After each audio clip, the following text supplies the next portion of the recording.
Hello guys, welcome to our YouTube channel, and today we are going to learn how to log into our GAP employee account.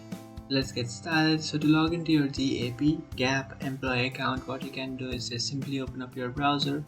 After opening up your browser, in search bar you can search for employee login GAP.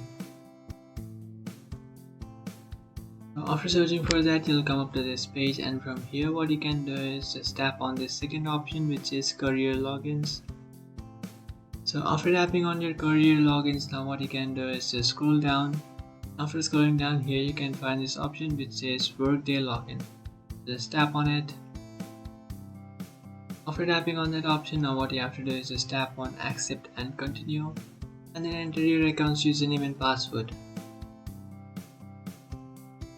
After doing that, now what you can do is just tap on sign on. After tapping on sign on, you will successfully sign into your account. But if you have forgotten your account's password, then what you can do is just tap on forgot password, and after tapping on forgot password, you will easily reset or recover your account's password by creating a new one. After creating a new password, just come back to this page and then enter the password that you have created and then tap on sign in. After tapping on sign in, you'll successfully sign into your account. That's it guys, this is how to sign into your GAP employee account. If you find this video helpful, don't forget to like and subscribe to our channel. If you have any doubts, feel free to comment below. Thanks for watching.